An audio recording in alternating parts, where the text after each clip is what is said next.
Thanks, Tim. I know my last name is not the easiest. That was very good pronunciation.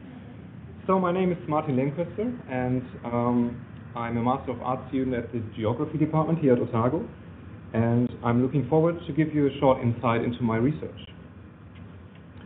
So my research topic is understanding climate change, and in particular I had a look at the Waitangi transition town and how the participants of this transition town understand and go about climate change. So what is climate change? On first sight, one might say that's pretty obvious.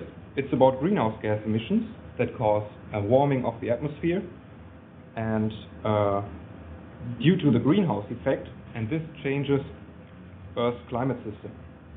But is that really a sufficient answer to understand climate change? To go into that matter, let's have a look at current dominant political debates around climate change. Therein, scientific knowledge, most notably presented by the Intergovernmental Panel on Climate Change and their periodic assessment reports, is believed that it can be taken up and, in a sort of linear fashion, translated into political action.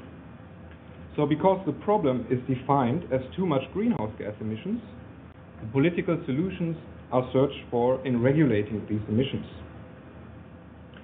So it is my belief that this provides a narrow view of climate change and is obviously not quite working out the way it's supposed to.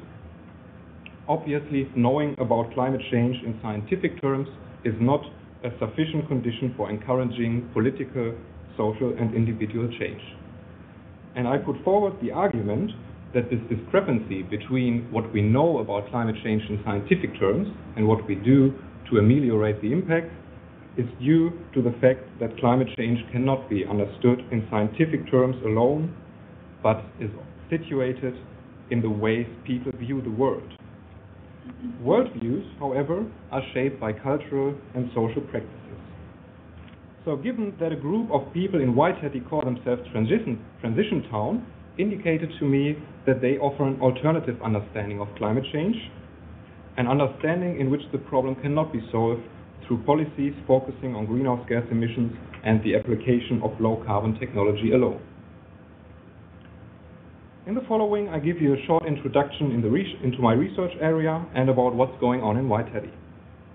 Waitangi is a small town, roughly 500 people, located just 20 kilometers north of Dunedin City, in the beautiful setting of the Blueskin Bay. You might remember the background picture on the first slide. Waitangi is a quite active community, and I was delighted to participate in a range of community events during my research. I also used my presence at these events as a platform for getting in touch with potential interviewees for my research. So the top left picture shows the harvest market, which takes place 3 times a year during autumn and is an occasion where the Waitangi Edible Gardens Group, also known as the Veggies, distribute their harvest to the interested public. The top right picture shows a group of people affiliated with the Waitangi Energy Project. They have an interest in renewable energy and are currently exploring the possibility of a community-owned wind turbine. And the bottom picture I took on the occasion where some people from Waitangi planted fruit trees in public spaces through a project that is called the Waitangi Open Orchards. In the course of my research, I also talked to people that are affiliated with the Get the Train initiative, aiming at reinstating a commuter train running along the main South Line, people supporting the W3 rideshare scheme, and also to people who are part of the Waitangi Film Society. So, about climate change. After giving you an overview of the various activities taking place in Waitangi, I now elaborate on how climate change fits into my research participants' everyday life. Given that Waitangi has a long history of alternative thinking, it was no surprise for me to see that they incorporated climate change into ideas that they already shared before.